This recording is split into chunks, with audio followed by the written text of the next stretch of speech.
할렐루야. 네팔을 다녀왔습니다.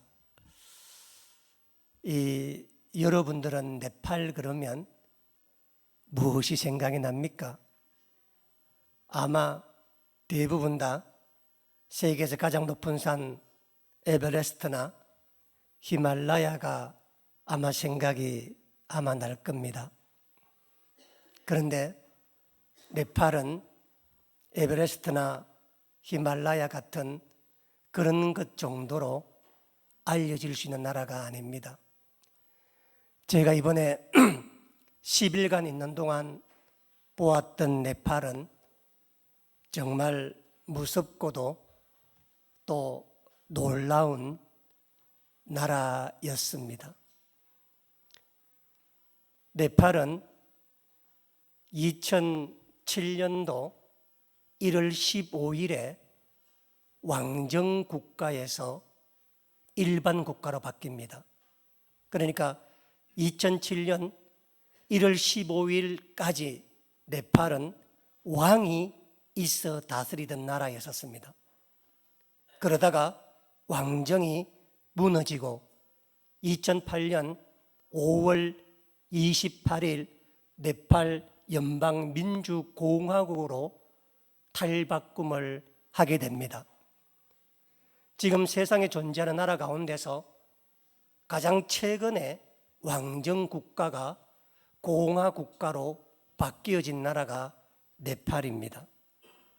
그런데 2007년 1월 15일 이전 왕정국가일 때 네팔 국가의 공식 명칭이 뭐였냐면 네팔 힌두 왕국이었습니다. 지금은 네팔 연방민주공화국이고 2007년까지만 해도 네팔의 이름이 네팔 힌두 왕국이었습니다. 전 세계에서 힌두교를 믿는 신자가 있는 나라가 우리가 생각하는 것보다 많지 않습니다. 아시아권에만 존재하는데 네팔과 인도와 인도네시아 발리섬 정도만 힌두교 신자가 있습니다. 그런데 이 많지 않는 나라이지만 힌두교 신자는 15억 명이 넘습니다. 그래서 전 세계에 있는 고등 종교 가운데 기독교와 이슬람교 다음으로 신자 수가 많은 종교가 힌두교입니다.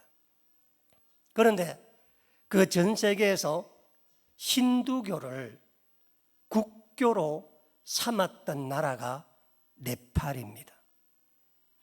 2007년까지 네팔 왕정일 때 네팔은 국교가 힌두교였었습니다.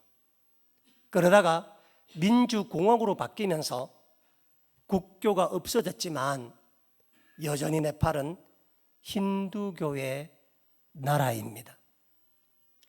네팔이 어느 정도로 이 전 세계 종교사에서 중요한 나라냐 하면은, 여러분 예루살렘 그러면 세계 3대 종교의 성지죠, 그렇죠? 기독교, 유대교, 이슬람교의 성지입니다. 네팔은 세계 4대 종교의 성지인 거 아시나요? 힌두교, 불교, 자이나교, 티벳에 있는 전통 종교인 벤교라고 하는 종교가 있습니다. 이 종교의 4대 성지인데 그 중심에 히말라야 산맥에 있는 카일라스 산이 있습니다. 네팔이 남아시아, 아시아권에 있는 종교, 불교, 힌두교, 자이나교 대표적인 종교지 않습니까? 이 종교의 성지가 될 수 있었던 이유가 뭐냐면은 바로 그 종교, 그 4대 종교의 성지인 카일라스 산이 히말라야 산맥에 있기 때문에 그렇습니다. 그런데 이 네팔에 있는 이 히말라야 산에 갖고 있는 종교적 의미와 예루살렘은 비교가 안 됩니다. 왜냐하면 예루살렘은 종교 성지인 건 맞습니다. 유대교가 이삭을 통해서 모리아산에 솔로몬 성전이 지어진 곳이 예루살렘이고, 예수님이 부활 성천하신 곳이 예루살렘이고, 마호멧이 하늘로 갔다 내려온 것이 예루살렘입니다. 그래서 예루살렘은 이들 종교의 성지인 겁니다. 그런데 네팔에 있는 이 히말라야 산은 이것을 뛰어넘는 의미를 가지고 있습니다.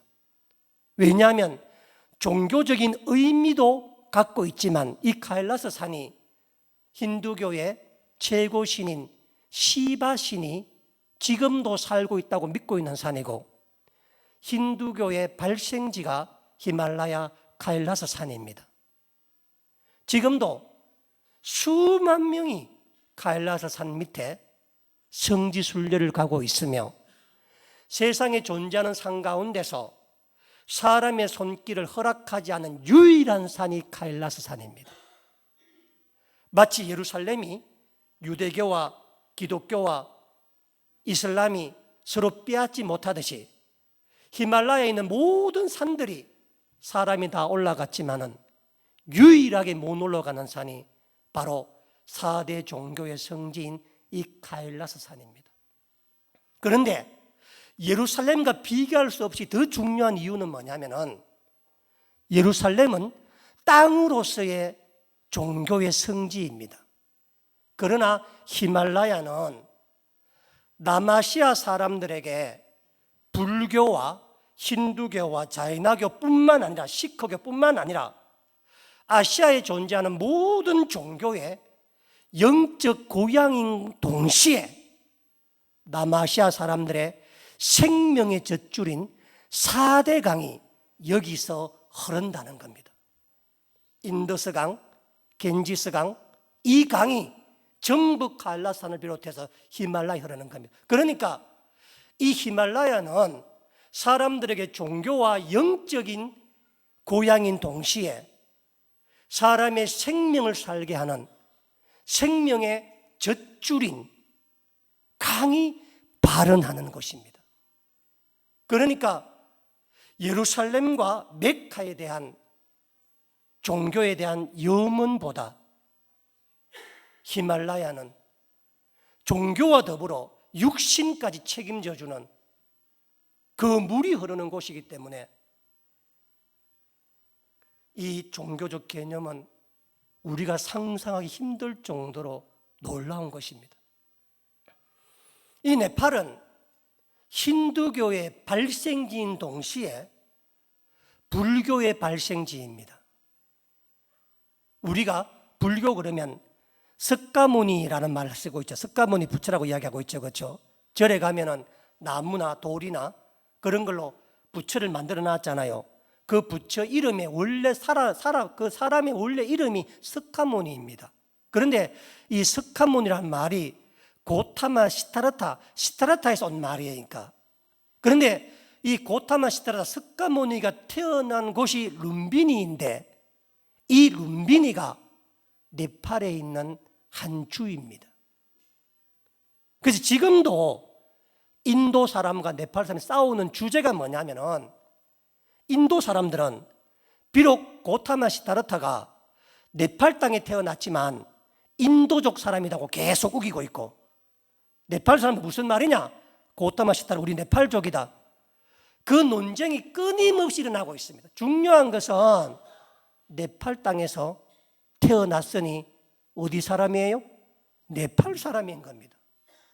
그러니까 네팔은 4,000년이 넘는 종교를 갖고 있는 힌두교의 발원지이고, 힌두교에 나와서 동남아시아 지역에 영향을 미치고 있는 불교의 발생지이고, 인도 쪽에 있는 자이나고 시크교 그런 종교의 발원지가 네팔입니다. 네팔. 그러니까 전 세계에서 네팔만큼 영적으로 강한 곳이 없어요. 영적으로. 그래서 네팔을 신들의 나라라고 부릅니다. 신들의 나라. 왜냐하면 힌두교에서 섬기는 신이 3억 3천만 명이라. 누가 세렸는지는 기가 막혀. 이름 다 모를 거라. 그런데 3억 3천 명이 되는 이유가 뭐냐 하면은 힌두교가 섬기는 시바신이 누구도 시바신을 본 사람이 없어. 주신인데. 왜냐하면 하도 모습을 바꾸어서. 이중에 시바신 수준 몰라. 이 자리에. 모습을 바꾸니까 힌두교의 신은 뭐냐, 주신은 뭐냐, 하도 모양을 다 어느 날은 개로 왔다가 어느 날은 고양이로 왔다가 그러니 3억 3천 명이 아무도 몰라. 그 신이 얼마나 많이 있는지를. 그 신을 섬기고 있는데 네팔이라는 나라가 어느 정도의 나라냐 하면, 영적으로 어느 정도의 나라냐 하면은 전 세계에 있는 모든 도시를 통틀어서 유네스코 지정 문화재가 가장 많은 도시가 네팔 카트만두입니다. 뭐 이탈리아 따라오지도 못하니까. 지정 문화 도시가. 이탈리아 도시 자체가 무슨 지정돼 있잖아요. 그렇죠? 그런데 이 네팔은 그 도시 안에 유네스코 세계문화유산이 지정되어 있는 것이 가장 많은 나라인데, 그 유네스코 지정 문화가 왕궁 하나 빼고 전부 다 불교 사원과 힌두교 사원입니다. 전부 다. 제가 이번에 네팔에 있는 동안에 우리 팀들과 함께 네팔에서 가이드를 한 명 고용을 해서 네팔에 있는 세계문화유산 가운데서 3군데를 이번에 방문했습니다. 3군데를 방문했는데 제가 방문한 이유가 있습니다. 첫 번째, 3군데 가운데서 여러분 힌두교 그러면 여러분 인도 생각하잖아요. 인도, 그렇죠? 그렇지 않습니다. 인도 사람들이 성지순례 오는 게 네팔이에요. 네팔에 가면은 힌두교 안에서 가장 중요하고 신성한 힌두교 사원인 파수파트너트라고 하는 사원이 있습니다. 파수파트나 사원을 이야기합니다. 이 파수파트나 사원은 힌두교를 믿는 모든 사람이 평생에 한 번은 와보고 싶어하는 사원이고, 힌두교 모든 신자의 평생의 꿈이 파수파트나 사원에 와서 화장을 하는 겁니다. 지금 우리가 알고 있는 인도 바라나시에 있는 그 화장터는 파수파트나를 못 간 사람들이 대신으로 가는 것이지. 왜 그러냐면은 히말라야 산에서 가장 가까운 힌두교 사원이 파수파트나 사원입니다. 그러니까 카일라산에서 내려오던 그 신성한 물이 첫 번째 오는 데가, 첫 번째 들어오는 힌두교 성전이 파수파트나 사원이라. 힌두교 사람들은 화장하는 이유가 뭐냐면은 화장하기 전에 있잖아요. 그렇죠? 그 카일라산에서 내려오는 그 물에다가 사람을 입에 물을 적시고 몸을 씻으면 그 사람이 그 다음 가장 중요하게 아름답게 윤회가 된다고 믿고 있습니다. 그리고 그 태웠던 사람들을 그 물에다가 넣잖아요. 그렇죠? 그러니까 인도의 바라나시는 그 물이 흘러가 나온 물이라. 그래서 1400년 된 힌두교 사원입니다. 제가 월요일 날 갔거든요. 갔는데 인산이네. 그 사원이 인산이네인데 우리 가이드 하는 말이 뭐냐면은 나보고 그래요. 지금 여기 온 한 99%가 인도 힌두교 성지 순례자들이라고 했잖아요. 제가 지난 2월 달에 앙코르와트를 갔잖아요. 그렇죠? 우리 청년들하고 1박 2일로 문화 탐방 갔다 앙코르와트에. 그곳에 앙코르와트도 힌두교 사원이야. 그 외에 많은 힌두교 사원을 봤다고. 그러나 그런 힌두교 사원은 전부 다 수백 년 전에 이미 제의가 끊어지고 폐허로 있다가 발견되어서 문화재. 더 이상 누구도 그곳에 가서 제를 안 드려. 제사가 없다고. 그런데 1400년 된 힌두교 사원은 유네스코 지정 문화재인 동시에 지금도 수만 명이 하루에 와서 기도를 하는 곳이 파수파트나 힌두 사원입니다. 제가 얼마나 큰 충격을 받았는지 그 화장터를 제가 직접 보고 화장을 뭐 직접 다 봤습니다. 그곳에 가서. 이렇게 더러울 수가 있는가? 이렇게 지저분할 수가 있는가? 문명인이라면은 어찌 이런 곳에 와서, 그런데 줄을 서가 그 들어가려고 막 줄이 있잖아요. 막 뱀처럼 꼬여 있는 거야. 그 입구 들어가려고. 우리 외국인은 못 들어가. 여러분 그 파스포트 사원 입장료가 10,000원이야. 굉장히 큰 돈입니다. 10,000원 주고 들어가도 그 사원 안에 중요한 데는 못 들어가. 다 막아. 오로지 힌두교 신자만 들어가는데, 거기 가려고 어린아이, 어른, 젊은이 할 것 없이 전부 최상의 옷을 입고 와가 머리 전부 다 막 빨간 칠칠해가 막 마치 무슨 있잖아요. 어디 무슨 지옥 드라마 보는 것 같아. 막 분위기가 있잖아요. 막 절로 막 두려운 마음이 들기도 하고, 막 시체태운 연기가 막 계곡 골짜기에 꽉 차가 막. 힌두교는, 네팔에서 힌두교는 교양이 아니니까. 우리나라에서 기독교인은 문명국에서 종교는 교양입니다. 여러분들이 언제 그리스도인이라는 것을 세상에 드러냅니까? 교회 말고 직장 가서 드러냅니까 그걸? 크리스마스 말고는?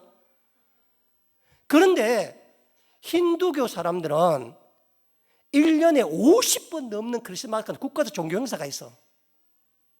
일주일마다 참여해서. 아니, 종교가 삶이고 종교가 문화고 종교가 제도고 종교가 모든 거야. 그냥 모든 거.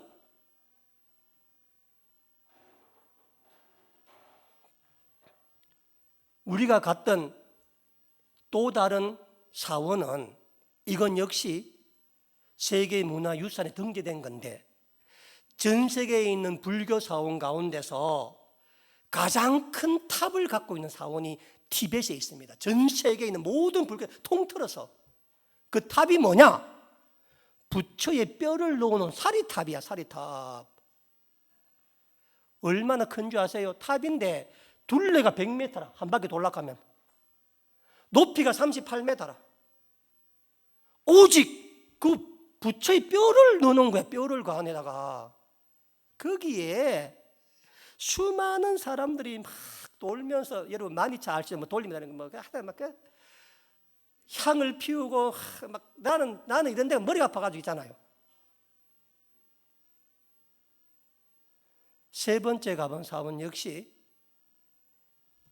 그 문화재 등재되어 있는데, 불교 사원 가운데서는 네팔에서 가장 오래 2,000년이 넘은 사원입니다. 원숭이 사원이라고 부르는데, 제가 깜짝 놀랐던 게 뭐냐면은, 그곳에 가보니까 있잖아요. 원숭이 사원에 올라가 보니까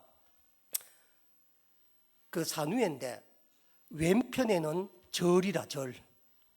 오른편 힌두교 사원이라. 그래서 사람들이, 불교 신자는 그 와가 왼편 절에 가서 예배를 드리고, 힌두교 신자 오른편 올라가서 예배를 드리는데, 한 공간에 2,000년이 넘은 불교 사원이 있고 힌두교 사원이 있는데 아무 문제가 없어, 사람들이. 그러니까 네팔에서 힌두교, 불교는 같은 종교라. 그곳에서. 네팔은 전체 인구의 80%가 힌두교 신자고 10%가 불교 신자고 5%가 이슬람 신자고 우리 기독교인 3% 정도 되는 겁니다. 네팔의 힌두교 문화가 어느 정도로 많이 되어 있냐면은, 이번에 우리가 갈 때 네팔 주한 네팔 문화 원장님 같이 갔다 이야기했잖아요. 그렇죠? 네팔 주한 문화 원장님께서 이번 있는 동안에 우리에게 여러 사람을 소개시켜 주었습니다. 그중 한 사람이 네팔 정계 최고 실력자, 믿겠나 모르겠다 여러분, 이런 말 하면은, 내가 만나고 왔다면은, 이 사람 말 한마디에 장관이 바뀔 정도의 네팔 최고의 정계 실력자를 만나고 왔습니다. 그분 동생이 운영하는 5성급 호텔에 갔거든요. 식사를 해서 갔는데, 가보니까 그 식당이 있는데, 호텔 식당이 있잖아요. 식당 그 테이블에 전 노동청장이 앉아있다 하더라고. 전 노동청장이. 전 노동청장은 그냥 테이블 많은 한 대 앉아있는데, 우리는 그 5성 호텔 특별 별관으로 인도되어서, 별관 따로 밀실 같은데 방에 있잖아요. 방에 따로 초대되어서 식사를 했으니 우리가 얼마나 실력이 있는가. 할렐루야. 노동청장도 앉아가지고 밖에서 밥 먹고 있어. 못 돌아가네. 그런데 우리가 들어갔거든요. 가서 식사를 준비하는데 그분이 오셨어. 그분이 오셨는데 같이 식사를 나누는데 이상하게 그분은 밥을 안 먹고 주스 한 잔 마시더라고. 그래서 사람을 초대했으면 같이 밥을 먹는 게 예의잖아요. 그렇죠? 그래서 그분이 우리에게 간곡하게 자기가 밥을 안 먹는 이유를 말해요. 6개월 전에 어머니가 돌아가셨는데 네팔 힌두교법에 의하면은 1년 안에 어머니가 돌아가서 1년 동안 오직 흰 옷만 입고 예부에서는 주스 외에는 마시면 안 되는 네팔 힌두법이 있대요. 그래가지고 6개월 전 돌아가셔가지고 그 본인이 그 어머니 힌두법을 따라서 자기 어머니를 위해서 그거 한다고, 우리 집에 시묘살이 같은 거죠. 그렇죠? 한다고 그 대단한 사람이 있잖아요. 남루한 그 네팔 전통식 흰 옷을 입고 주스 한 잔만 마시는 그 자신을 양해해 달라, 이렇게 이야기를 하더군요. 그러니까 그 네팔 사람들 속에서 힌두교는 거의 문화라. 그리고 그날 우리가 놀라지 마세요. 네팔에서 가장 돈이 많다는 사람 사무실을 갔었습니다. 얼마나 돈이 많냐. 이 사람이 중국과 네팔 국경에 어마어마한 리조트, 인도의 어마어마한 리조트, 인도에서 매년 수십만 명이 저기 네팔로 성지순례 오잖아요. 그렇죠? 그 인도 관광객의 80%를 이분 큰 여행사에서 맡아서 하는 그분이니까. 그래서 그분, 네팔에서 가장 돈이 많다는 그분 그 사무실, 왜냐하면 그분이 지금 네팔 카트만두에 호텔을 하나 새로 지었는데 원래 8월 달에 오픈한대요. 우리 보고 방방마다 소개를 하면서 소개시켜 주더라고. 원래 하면서. 그래서 그리고 난 다음에 그분 사무실 올라갔는데 그분 호텔 이름도 힌두교 신 이름으로 지어서 자기 이름도 힌두교 관계된 이름이래. 방에는 전부 힌두교 뭐 다 붙여놓고 다 막 이렇게 해놨더라고. 그러니까 아직도 힌두 문화가 얼마나 강한가 하는 걸 볼 수가 있습니다. 이번에 여러분들 우리 주보 한번 보실래요? 주보 보시면은 이 첫 번째 사진, 위에 중에서 첫 번째 사진 보이죠? 그렇죠? 첫 번째 사진 보면은 제가 가운데 앉아 있잖아요. 그렇죠?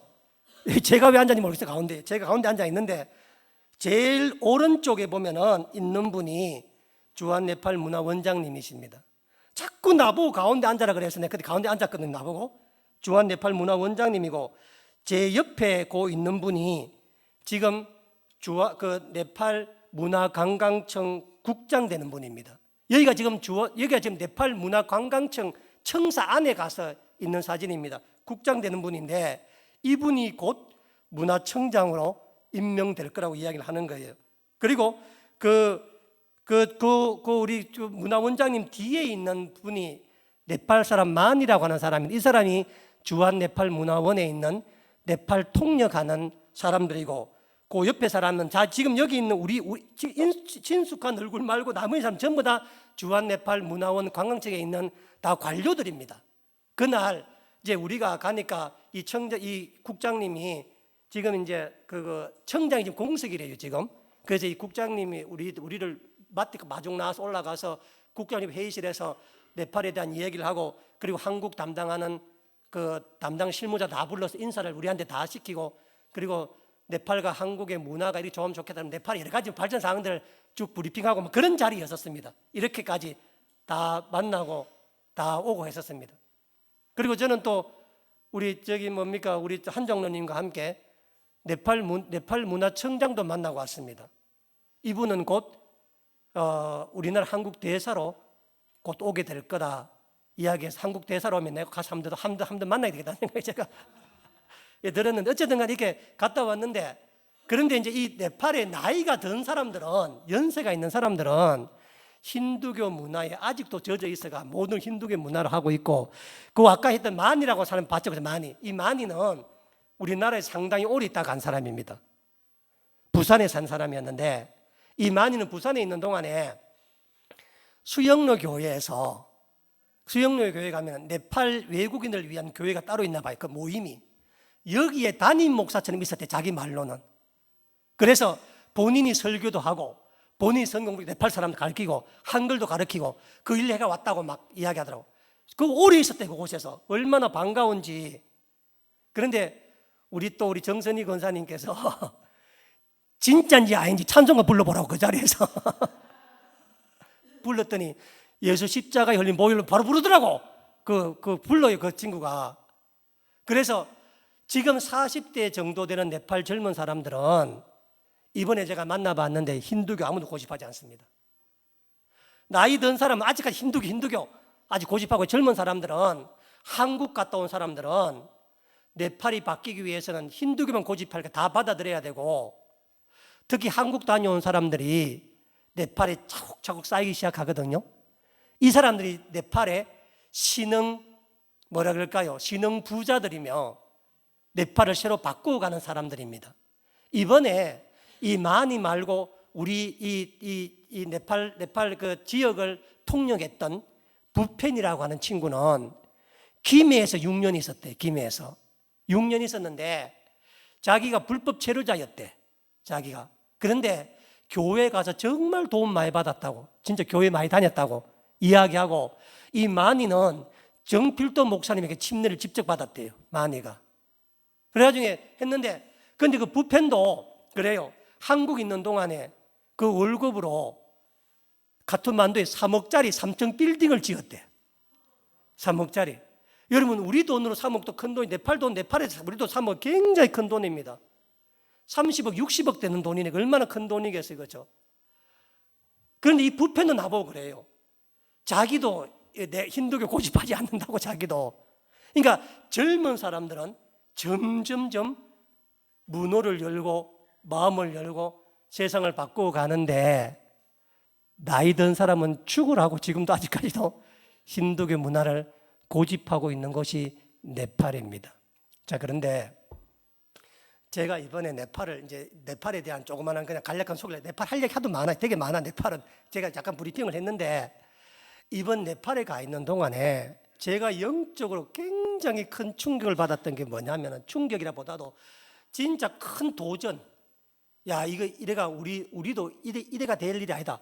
우리도 뭔가를 좀 한번 열심히 한번 해야 되겠다라고 제 마음에 느꼈던 게 뭐냐면은, 이번에 우리가 카트만두에 있는 동안에 우리가 갔던 교회가 카트만두 비아모라는 교회를 갔습니다.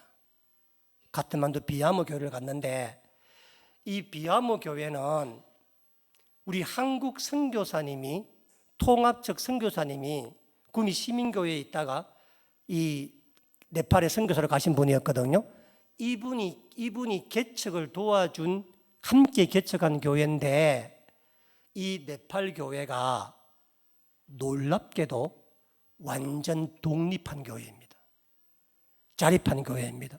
제가 1999년부터 해외 선교지를 많이 갔지만은 지금까지 단 한 번도 한국 선교사가 개척한 선교 현지에서 자립한 독립한 교회를 보지 못했습니다. 그런데 네팔에 가니까 교회를 3층 건물로 지었는데, 이 건물을 네팔 사람들이 자립하고 독립해서 지은 겁니다. 네팔은 얼마나 특이한 나라냐면은, 네팔은 공산주의 국가도 아니고 이슬람주의 국가도 아니고 왕이 통치하는 나라도 아님에도 불구하고 종교 개정에 대한 자유법이 존재하지 않습니다. 2016년 8월 달에 개정이 되었는데 누구든지 자기가 믿고 있는 전통, 자기가 원래부터 믿고 있던 종교에서 다른 종교로 개종을 하면 1년의 징역을 삽니다. 종교를 못 바꾸게 돼 있어. 자기가 전통으로 믿던 종교는 믿으면 되는데, 그 종교를 믿다가 다른 종교로 개종하니까 종교의 자유는 있는데 종교의 개종의 자유는 없는 이상한 나라예요. 이해되세요? 그래서 내가 만약에 기독교로 개종을 하면은 1년의 징역을 살고, 기독교로 개종을 해서 지역사회에 있는 힌두교의 종교 행사나 문화 행사에 참여하지 않으면 3년의 징역을 살고, 내가 누구에게 예수를 믿으라고 전하거나 또는 침례를 주면은 6년의 감옥을 살아야 됩니다. 그러면 이런 질문이 들죠. 아니 근데 그런 나라에서 어떻게 이렇게 예수 믿는 사람이 있으면 질문이 들죠, 그렇죠? 여기에 비밀이 있는 거라. 무슨 말이냐면은 네팔에서 기독교인이 된다고 하는 것은 어떤 의미를 갖고 있냐면은 기독교 신자가 될 때, 침례를 받을 때 각서를 다 써야 돼. 각서가 뭐냐면 내가 기독교 신자가 되는 것은, 내가 예수를 믿는 것은, 내가 침례를 받는 것은 누구누구에 의해서 전도되어서 믿는 게 아니라 오로지 내 자신의 의지와 내 자신의 신앙 고백으로 예수를 믿고 내 신앙 고백으로 침례를 받는다는 각서를 씁니다. 전부 다 본인들이. 왜 안 쓰면은 종교법 위반이라. 그러니까 누가 전도해서, 누가 믿으라 해서, 누가 뭘 하라 해서 내가 예수 믿은 게 아니라 오로지 하나님의 성령의 능력이 힘입어서 성령이 인도하셔서 내 힘으로, 내 의지로, 내 생각으로, 내 뜻대로 받았다는 것을 각서를 내야만 처벌을 안 받아. 그러니까 네팔은 다른 동남아시아처럼 무슨 떡을 주고 고기를 주고 빵을 주고 그래서 예수 믿는 사람이 아니에요. 절대로 믿을 수가 없어. 거기서는. 왜냐하면 그렇게 오면 뭐라고? 종교법 위반이라. 지금도 개신교 목사님 가운데 7분이 지금 재판받고 있어 지금. 그리고 일부러 네팔 사람들이, 힌두교 사람들이 고발해. 거짓으로. 그때 이 사람 그러니까 선교사가 우습지. 내가 전도사 말하고 선교사가 말해야 돼. 선교사가. 이 봐라, 각서에 본인이 다 믿었다고 하지 않느냐. 그래서 네팔의 신자가 된다는 것은 뭐냐면 공개적으로 세상과 사람들에게 오직 내 뜻과 내 의지로 예수를 믿었다는 걸 드러내는 사람입니다. 이 세상과 비교할 수, 다른 남아시아권 이런 사람과 비교할 수가 없어. 그 신자됨에, 예수 믿음에, 그리고 내가 그리스도인 되었다고 하는 이 정체감이 비교가, 그러니까 네팔교는 다 자립하는 거예요, 전부 다. 누가 도와서 하는 게 아니에요, 누가 도와서. 누가 도우면 법 위반이라니까, 법 위반. 어느 정도였는가? 내가 비하물 교회를 한번 이렇게 오목사 불 한번 꺼봐요. 맞을 거, 이거. 가만히 내가 뭐. 자, 우리 저기 효진 집사님, 우리 첫 번째 사진.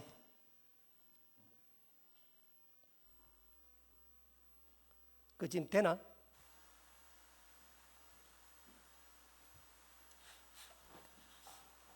안 되네. 되나? 들려요? 자, 이게 지금 비하무 교회입니다. 비하무 교회, 우리 갔던 교회. 잘 보이세요? 지금 이 교회는 어떤 특징을 갖고 있냐면은 진짜 까무라칠 줄 놀라운 교회라. 왜냐하면 사진 이래 찍었는데 지금 이 교회가 지금 보세요. 교회가 지금 어느 가운데 있어요? 논 한가운데 있어. 교회가 논 한가운데. 지금 이래 보이지만 이 교회에서 저쪽까지 길이 보이잖아요. 여기서 올라 그러면 한 200m가 넘어. 올라 그러면 교회가 도시 가운데 있는 게 아니라 이 지금 이 전부 다 뭐에 다 논 한가운데 지금 교회가 있어. 가보면은 처음엔 어떤 생각이 드냐면은 우리는 건물을 지으려면 길이 있어야 되는 길이 한 개도 없어. 저 교회 가려면 여기 논이 있잖아요. 우리처럼 큰 논이 아니고 전부 다락다락. 이 다락다락 논 하나. 이렇게 논이 좁아가 다락다락 논이라. 뭐 수백 개가 논이 전부 다락논이야. 전부 다 다락논인데 그 교회를 가려 그러면 교회가 저기 보이는데 가려 그러면은 다락논 한 30개 두름을 내려가 돌아갔다 저거 돌아가 가야 돼. 그래서 내가 물어봤어. 아니 네팔에는 진입로가 도로가 없는데 이렇게 건물 서면 됩니까? 라고 물어봤더니 그게 아니고 지금 도시계획상 도로가 있답니다. 저기에 있는데 사람 농사를 지내서 아직까지 도를 안 냈대. 그러니까 저 교회 짓는데 네팔 교회 성도들이 전부 다 저 아니면 여기서 있잖아요. 등에 다 지고 간 거야. 길이 없으니까 포크레인 여기 누가 들어가게 저기 힌두교 그 문화에 있는데 안 그렇겠어요? 그죠? 거기에.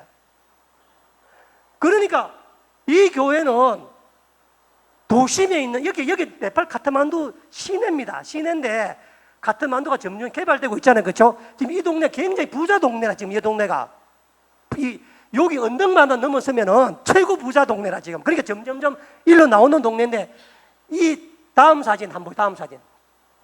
더 잘 보이세요? 더 잘 보이시게? 자, 그런데 그날 있잖아요. 그러니까 네팔은 주일날이 토요일이라. 일요일이 아니고 희한하게 토요일날 주일 예배를 드리거든요. 주일 예배를 드리러 아침에 저희들이 호텔에서 출발을 하려고 하는데 선교사님께서 급히 연락이 왔어. 뭐냐면은 교회 오실 때 절대 외국 사람 표를 내지 말고 외국 사람 표 날 같은 옷을 입지 말고 말도 하지 말고 조용히 교회로 오라는 얘기를 하는 겁니다. 이게 뭔 얘기야 우리가? 왜냐하면 네팔 사람들 인구의 80%는 인도계 아리안족이고 나머지 17%는 몽골계족입니다. 그러니까 네팔 사람들 우리가 똑같은 많아 얼굴이. 근데 말 안 하고 우리가 그냥 가면 다 네팔 사람들 우리 누군지 알겠어요? 네팔 사람 새로 신자인지 알지 않겠습니까? 근데 그건 넌센스예요. 왜냐하면 우리가 아무리 옷을 남루하게 입어도 달라 보여 그 사람들하고. 그래 우리 정선희 권사님은 오늘 저 옷 입고 아침에 나섰다가 그 문자 받고 들어가 다시 바지 갈아입고 갔다니까. 이게 뭐냐면은 그만큼 왜 그런 문자를 보냈을까 내가 생각했거든요. 선교사면은 당당하게 와라, 더 멋지게 와라 이래 되잖아요. 그렇죠? 근데 선교사님이 옷도 현지인처럼 입고 오고 말도 하지 말고 조용히 걸어서 오라는데 그 이유가 뭔지를 알았다고. 내가 이유가 뭐냐, 다음 사진. 자, 어때 멋있죠? 뒤에 뭐 하고 있어 사람들 지금? 모내기하고 있는 거예요. 모내기가. 이 교회가 있잖아요. 교회가 있는데 교회 사방으로 한 200m가 전부 논이야. 한가운데 있는 거야. 그날 전부 모내기 하는 날이에요. 모내기 하는 날. 이 모내기 뭐 사람들 얼마나 많아요 지금. 됐습니다. 사진. 제가 무엇을 말하려고 하냐면은 그날 제가 30분 일찍 교회를 갔거든요. 제가 깜짝 놀랐습니다. 교회 위치가 농 가운데 있는 것뿐만 아니라 그날 이제 우기가 시작되어서 그 동네 사람, 네팔은요 인구의 95%가 농촌에 살고 있고 90%가 농사를 짓는 농경문화계 가부장적 사회입니다. 제가 이렇게 나는 도심에 있다고 생각했다고. 딱 나가니까 교회가 저 멀리 보이는데 논두렁 있잖아. 논두렁 진짜 막 빠질까봐 진짜 이렇게 논두렁을 몇 개를 거쳐가는데 저 네팔 주민들이 전부 나 그날 모내기 하는 거예요. 모내기 우리처럼 기계가 아니야. 다 뭐 한다고? 품앗이로 전부 다 지금도 뭐 다 모를 쪄 가면은 모판을 부어놓고 그래서 모를 쪄 가중에 전부 다 사람들이 아줌마들이 그 동네 사람 옛날 노래 똑같아요. 우리가 옛날 전부 다 막 지금은 사진은 이쪽은 보이지만 또 반대편도 한개죠. 지금 사람 지금 반대편에도. 그래서 지금 모내기를 하고 있는데 우리가 교회를 가는데 그 사람들 모내기 하는 사이를 그 논두렁을 지나가니까 전부 볼 거잖아. 우리를 논두렁을. 기분이 묘하더라고. 이렇게 지나가는데 그러다가 교회를 도착해서 내가 궁금증 들었던 게 뭐냐면은 네팔 교인을 어떻게 올까 내가. 왜냐하면 여러분 보세요. 옛날 동네에서 못내기 품앗이 하면은 다 가야 돼 안 가야 돼? 다 가야 돼. 왜냐하면 품앗이는 내가 아니지 농사 안 지주잖아. 우리 집에 안 오잖아. 그렇죠? 근데 내가 교회 다니면은 교회가 딴 데 있으면은 동네 사람들한테 아이고 집안일에 행사가 있어. 내가 좀 갔다 와야 되겠어. 말할 수 있어 없어요? 근데 교회가 어디 있다고? 논 한가운데 교회가. 그러니까 자기가 품앗이를 오늘 안 해주면 누가 와나 우리 집에. 여러분, 농경사회에서, 가부장사, 농업사회에서 지금 모내기철이 한창인데, 아마 우리 아버지 같으면 우리 어머니 안 보냈을 거야, 교회 내가. 왜 시골 때는, 왜냐면 그때 농사를 그때 모내기 하면 다 못하잖아요, 그쵸? 그쵸? 우리도 그래서, 우리도 무슨 바쁜 일 있으면 주일날 교회 안 가잖아. 옛날 사람들, 그쵸? 뭘 해야 된다고. 그래서 제가 과연 모내기철인데 교인들이 올까, 내가 교회. 그런데 진짜 감동스러운 게 뭐냐면은 예배 시간 다가오니까 있잖아요. 진짜 우리 한복 같은 네팔 전통 옷 입은 권사님, 집사님들이 옷이 하늘하늘거려. 옷이 알죠? 무슨 천 같은 게 막 바람 날리는 그 천 있잖아요. 논두렁에다가 그걸 입고 있잖아요. 지금 오는 거야. 빨갛고 파랗고 전부 성경을 들고 내가 얼마나 감동이 되는지 그 당당함. 나는 오늘 목내기 안 해도 돼. 나는 품앗이 없어도 돼. 내가 다 심을 거야. 그렇지만 나는 예수님으로 교회 갈 거야. 온 동네 주민이 못내게 하고 있는데 그 못내게 하는 타이를 타고 그 지역 사람들이 성경책을 가슴에 안고 논두렁을 거쳐서 교회에 오는 모습이 내가 너무 감동되더라고. 그날 내가 설교를 했는데 오히려 담임 목사님은 걱정이 돼서 창문 닫으래. 옆에 사람 못내게 하는 사람들, 못내게 보여? 못내게 발 보여? 이렇게 못내게 하는 사람들이 소리 들을까 봐. 나 같으면 올 수 있을까? 나 같으면 못내기 철에 품앗이 안 가고 올 수 있었을까? 동네 사람들 뭐라 할까? 못내기 안 하고 교회 간다고. 그런데 그분들은 그 꼬불꼬불한 논두렁 몇 개를 거쳐가 못내게 한 사람들 틈을 비집고 나와서 전부 교회로 와 앉아 있는데 너무 가슴 벅찬 거야. 너무 가슴 벅차요, 진짜. 예? 우린 조금만 어려우면 다 안 가고 막 학원 보내고 공부하고 뭐 직접 아무도 안 오잖아. 근데 그 네팔에서 말이죠, 그렇죠? 왜냐면 네팔은 카스트 제도가 있어요. 카스트 제도가 무슨 얘기냐면요, 네팔은 양방산이 지금도 있다고. 그런데 교회 다니는 사람 80%가 쌍놈 중에 쌍놈이야. 달리드 출신이거든요. 그러면 그 모내기 하는 사람이 양만 있다고. 그 사이에 동네 사람들. 그런데 고개 한번 안 숙이고 주일날 당당하게 모내기 하는 철을 통해서 오는데, 와, 네팔 이거다. 정말 주님 역사하겠다. 저런 분들이 여기서 기도하는데, 여러분 기도 얼마나 뜨겁게 하는지. 나는 1907년도 평양 대부흥회에 있었던 그런 모습 볼 때, 그 네팔 막 그 권사님 지사님들이 막 손들고 기도하는데 보는 모습으로도 감동스럽고, 그들과 함께 막 찬양 인도자의 찬양이 막 가슴을 막 후벼 파. 내가 네팔에서 이런 영적 경험할 줄을 몰랐어. 내가 네팔에서 그들은 삶을 뒤로하고 사람을 뒤로하고 못내기를 뒤로하고 그 틈타이를 와가 주님 앞에 예배드리러 온 사람들이 바로 그들이었다고. 나는 언제 그래 한번 해본 적이 있었나? 우리는 언제 그런 적이 있었나? 다 옛날에, 진짜 옛날에 우리 들으면 막 마루 장판에 무릎 꿇고 기도했다 하잖아. 옛날에 그 전부 다 나가는 그런 모습들. 지금 그 모습이 지금 네팔에 일어나고 있는 거야. 그런 분들이 기도하는데 왜 하나님 응답하지 않겠습니까? 그 와서 기도하는 왜 병자가 일어나지 않겠어? 왜 귀신이 쫓겨나가지 않겠어? 왜? 그러니 하나님의 능력을 보니 모내기철도 교회를 오는 거야. 들고 그 사이를. 그런데 사단이 가만히 있겠습니까, 여러분? 사단이 교회가 부흥한 사단이 가만히 있겠어요? 오늘 본문 우리 12절 말씀 보세요. 오늘 본문 12절에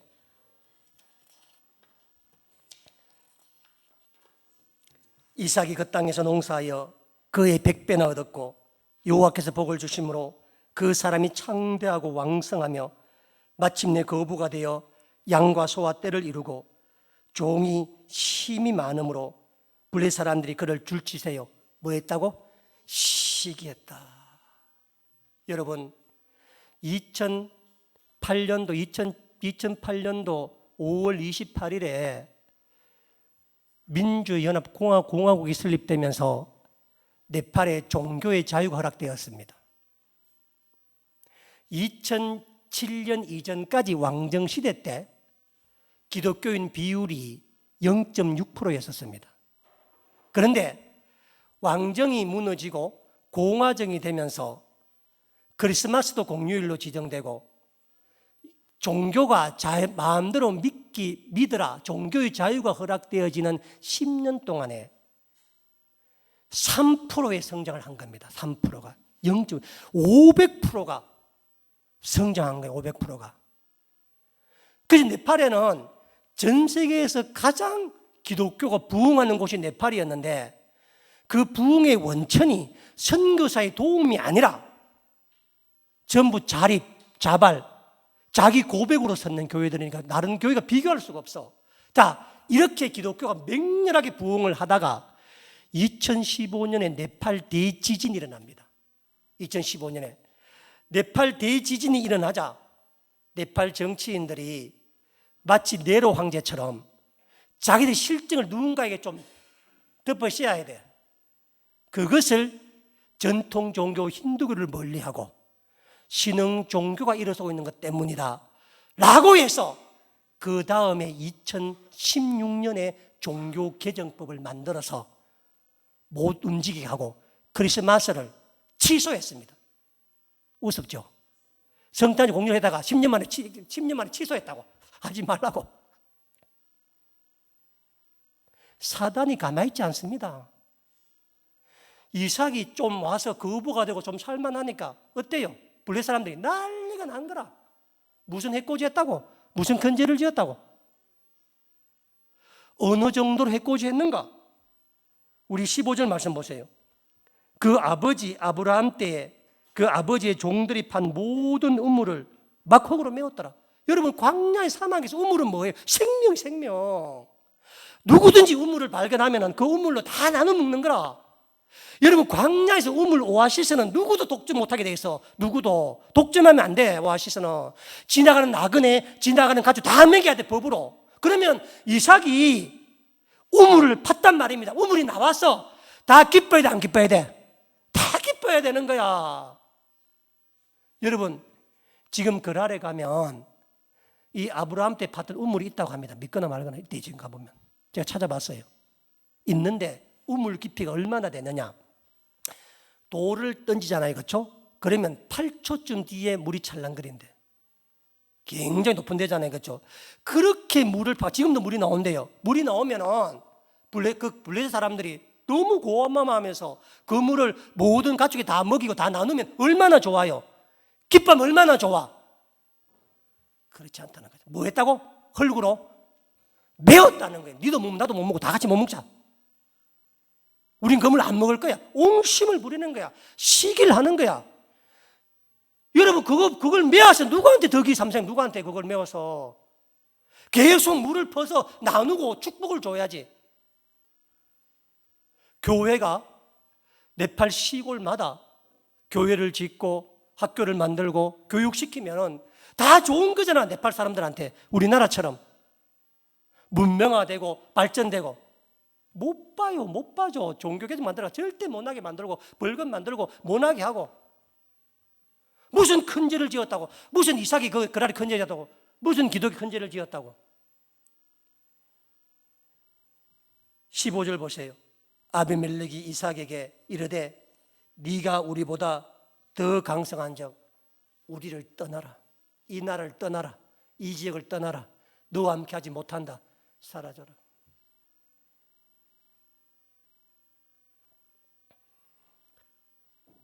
이삭을 쫓아낸 겁니다. 싫다는 겁니다. 무조건 싫다는 거예요. 무조건 이유가 없는 거니까. 그러면 이삭 얼마나 힘이 빠졌겠습니까?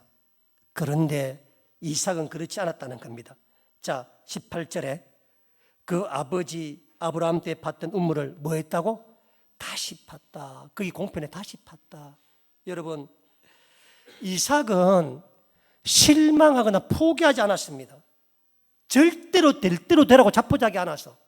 자, 여러분, 이거 중요한 무슨 얘기가 오늘 이야기하고 싶은 게 뭐냐면은 우물은, 따라서 우물은 무조건 땅을 파야 한다. 이게 설명해야 되겠노? 보세요. 내가 로또 복권 당첨되고 싶어. 그럼 제일 먼저 뭐 해야 돼? 기도해야 돼? 로또를 사야 돼? 사야 돼요, 사야 돼. 안 사고 기도하면 돼, 안 돼? 안 된다니까. 우물은 물이 나오나 안 나오나 중요치 않아. 뭐 해야 돼? 무조건 파야 돼. 그래서 그리스도인들은 무조건 일을 저질러야 돼. 할렐루야. 나머지는 몰라. 안 저지르고 기도만 하면 돼, 안 돼? 안 된다는 거야. 그러니까 이삭은 뭐냐면요, 물이 날지도 몰라. 그러나 일단 파는 거야. 파야 물이 나오든 말든 결론이 나는 거야. 내가 로또 복권을 사놓고 난 다음에 기도해야 말라 결론이 나는 것이지, 안 사고 아무리 되지가 않는 거니까. 그러니까 그리스도는 뭐냐? 여러분, 믿음이 뭐냐? 일을 저지르는 거라.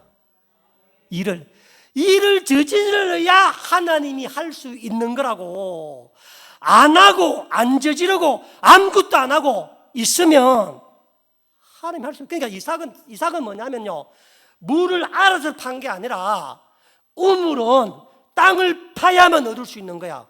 그렇죠? 어디든 간에 이 땅을 파는 거라고. 땅을. 여러분이 일을 저지르면은, 여러분이 믿음으로 땅을 파면 무슨 일이 나는가? 오늘 본문 우리 19절이 우리 19절 보세요. 자, 이삭의 종들이 줄 치세요. 골짜기를 뭐 했다고?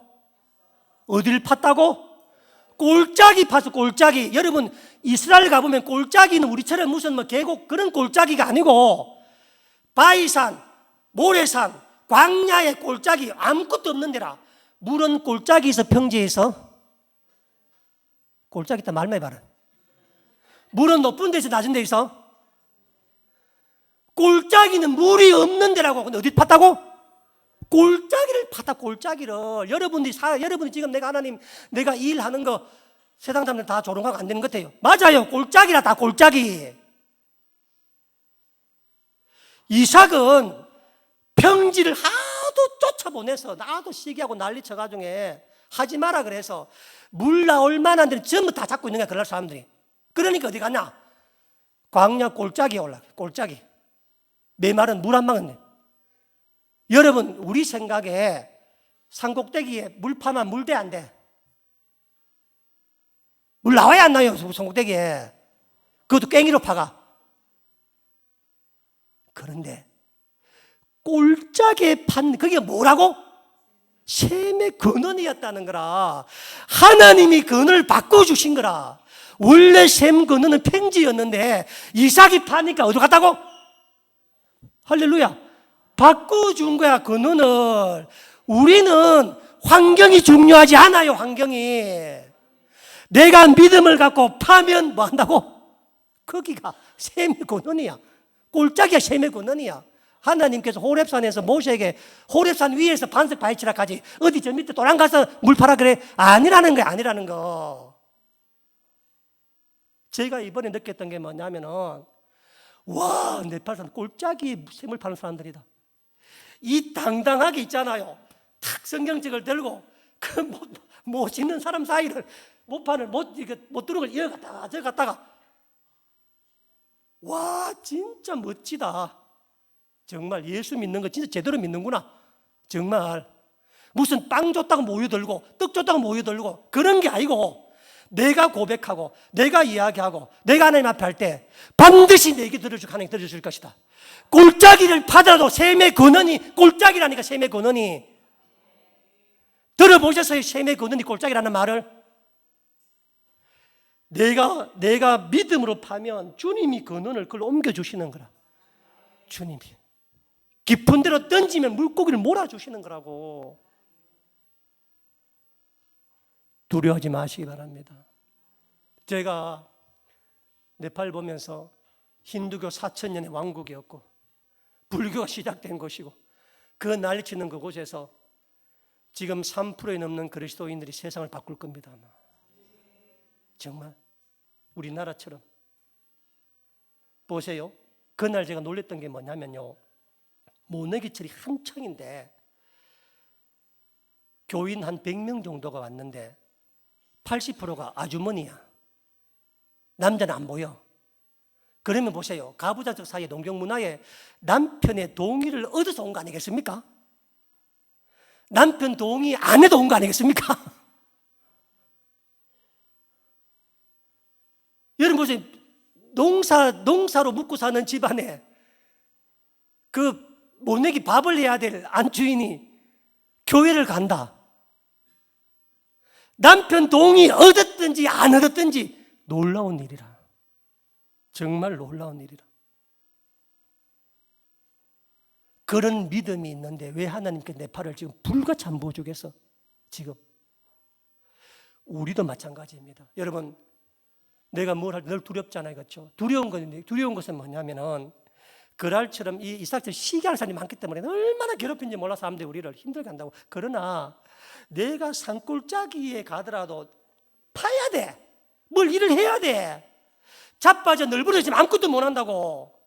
그것이라도 남들 볼 때 거기서 뭐가 나오겠느냐, 염려하지 마. 샘의 근원이 옮겨진다니까. 샘의 근원이.